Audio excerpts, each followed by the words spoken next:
तो ऑपरेशन पाखंड लोक में एक के बाद एक दरगाहों पर किस तरह से वहां बैठे खादिम लोगों को ठगते हैं हमारे कैमरे पर अंडर कवर रिपोर्टर उन्हें सबके सामने बेनकाब कर रहे हैं। उनका एजेंडा क्या है, किस तरह से पैसे की उगाही कर रहे हैं, ये सब कुछ अब आपके सामने आ रहा है। और जब न्यूज़ नेशन पर यह खुलासा हुआ तो इसके बाद समाज में तो जागरूकता का संदेश जा ही रहा है, साथ ही साथ प्रशासन भी अब अलर्ट मोड पर आते हुए कार्रवाई कर रहा है। लोग इनके खिलाफ शिकायतें कर रहे हैं, अब इनके ऊपर कानूनी कार्रवाई करने का दबाव बनता जा रहा है। हम अपनी इस मुहिम को आगे लेके चल रहे हैं। हमारे साथ आलोक जी जुड़ चुके हैं, विश्व हिंदू परिषद के अध्यक्ष। आलोक जी, बहुत बहुत स्वागत है आपका। सबसे पहले इस मुहिम के बारे में सर मैं आपकी प्रतिक्रिया लेना चाहूँगा, क्योंकि देखिए हमने एक मुहिम चलाई जिसमें हमने पाखंडियों को बेनकाब करना शुरू किया और ये कड़ी अब दरगाहों तक पहुंची है और एक के बाद एक पाखंडी ऐसे हमारे कैमरे पर सामने आ रहे हैं।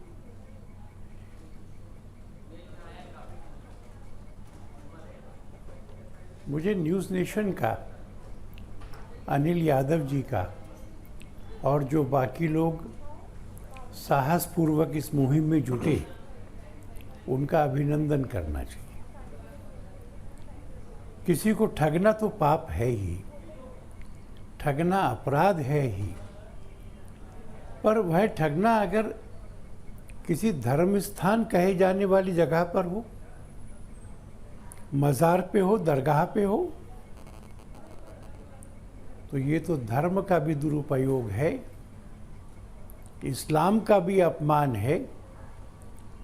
और वहाँ रहने वाले व्यक्ति कैसी आपराधिक वृत्ति के हैं, पैसा कमाने के लिए कितना झूठ बोल सकते और स्वयं भगवान होने का, अल्लाह होने का दावा कर सकते। जीवन को लेना और देना ये तो अल्लाह के हाथ में है, भगवान के हाथ में। सफलता या असफलता ये व्यक्ति के पुरुषार्थ और ऊपर की कृपा से, मेहर से होता है। पर हमने देखा कि यहाँ तो ऐसे लोग हैं जो बेखौफ, निडर होके, बेशर्मी से लोगों को बुला लेते, उनकी समस्याओं को सुनते, ये दावा करते हैं कि उनके कब्जे में जिन्न है और वो जिन्न किसी की भी हत्या कर देंगे। अगर आप पहलवान हैं और आप जीतना चाहते हैं तो वो दूसरे पहलवान को कमज़ोर करेंगे, ज़रूरत पड़ेगी तो मार देंगे। अगर बिजनेस में आपका सहयोगी प्रतिद्वंद्वी हो जाता है, आपको उससे शिकायत होती है, तो ये कहते हैं कि उसकी बुद्धि को सुधारने का दावा नहीं करते, उसको सन्मार्ग पर लाने का दावा नहीं करते, उसे रास्ते से हटा देंगे ये लालच देते। पशु पक्षियों की बलि की बात कहते हैं। हमें उल्लू को कुर्बान करना पड़ेगा, हमें चीतल का करना पड़ेगा।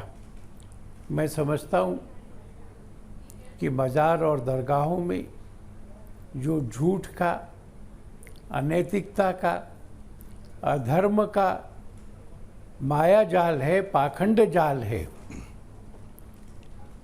इसको कैमरे पर पकड़ना ये एक आसान बात नहीं थी। नहीं आलोक जी, एक बात और भी है, भी कुशलता चाहिए। एक बात और भी है कि आसान काम नहीं था, लेकिन ये पहले से भी होता आया और लोगों को इस बारे में कहीं ना कहीं जानकारी थी, लेकिन किसी ने शायद हिम्मत नहीं की कि पहल कौन करे, और हमने वो पहल की है। हमने जो पाखंड चल रहा है वो सबके सामने लाए और मुझे लगता है कि समाज में ये एक पॉजिटिव संदेश है और सतर्कता भी लाने का काम।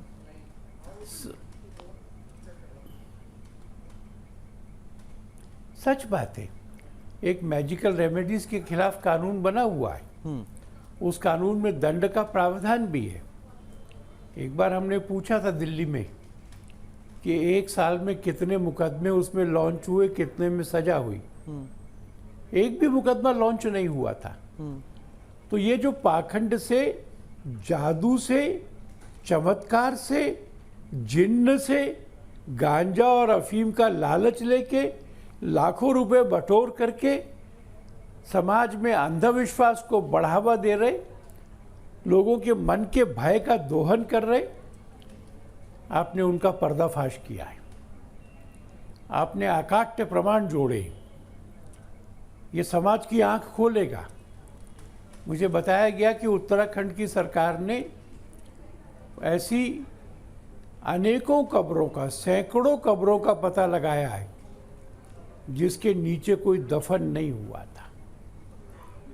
जमीन पर कब्जा करना हो, वन विभाग की जमीन पर कब्जा करना, सरकारी विभाग की जमीन पे कब्जा करना, रातों रात कब्र बना दो, उसको चद्दर उड़ा दो, उस पर फूल रख दो, और जगह हमारी नहीं रही। न्यूज़ नेशन ने जो मुहिम चलाई है ये आगे बढ़ेगी, ये लोगों के मन में ईश्वर का भय पैदा करेगी, ये पाखंडियों को बेनकाब करके उनके अड्डों को बंद कराएगी। और मैं समझता हूँ कि यहाँ जाने वाले लोगों को, यहाँ माथा टेकने वाले लोगों को ये सोचना चाहिए कि वो कितने झूठे पीर पैगंबरों के पैर पड़ रहे थे, पैसा दे रहे थे, पाल रहे थे। इस पाखंड का नाश होगा तो पूरा समाज न्यूज़ नेशन का ऋणी रहेगा।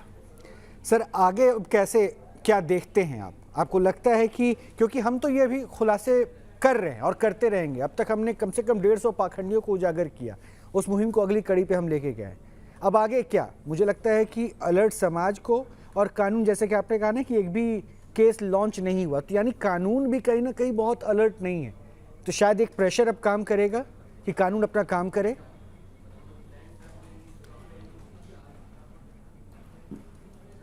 मुझे मालूम पड़ा है कि जिन मज़ारों पर आप गए और जिनके लोगों को कैमरे में कैद किया गया है, उसमें से कुछ लोगों को मुकदमे दर्ज करके उत्तर प्रदेश की पुलिस ने गिरफ्तार किया है।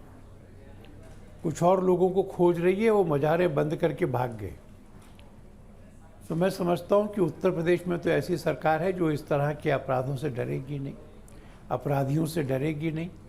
मुकदमे कायम हो गए, लोग गिरफ्तार हो रहे हैं, तफ्तीश पूरी होगी और प्रोसिक्यूशन में ये लोग दंडित होंगे। ये लोग दंडित होंगे, ये उसका एक पहलू है, पर इनके चेहरे उजागर करने से समाज का अंधविश्वास दूर हुआ। जादू के तरीके से नहीं, टोने से नहीं, जिन्न से नहीं, अपने पुरुषार्थ से प्राप्त करने का भाव आया। ये जो दुकानें चल रही हैं सब जगह पे, ये बंद हुई। मैं समझता हूँ कि ये समाज पर आपका एक बड़ा उपकार होगा, और आगे के रास्ते में जहाँ जहाँ के बारे में भी आप इस तरह के प्रमाण करेंगे, वहाँ पर पुलिस केस दर्ज करके कार्रवाई करे, ये जनता भी कहेगी और हम लोग भी कहेंगे कि ऐसा प्रत्येक केस इन्वेस्टिगेट होना चाहिए, चालान फाइल होना चाहिए, और उसको उसके लॉजिकल कंक्लूजन तक पहुँचा करके ऐसे व्यक्ति को जेल की सज़ा होनी चाहिए। बहुत बहुत शुक्रिया आलोक जी, इसकी हम भी निगरानी करेंगे। बिल्कुल सर, ये क्योंकि हम सब के दायित्व में शामिल है, हम सब की सामाजिक जिम्मेदारी बनती है। बहुत बहुत शुक्रिया आलोक जी, आपने समय निकाला, हमारी इस मुहिम पर आपने अपनी राय रखी, क्योंकि हमारी ये मुहिम लगातार जारी है और आगे भी जारी रहेगी, ऐसे पाखंडियों को बेनकाब करती रहेगी। आप सतर्क रहिए।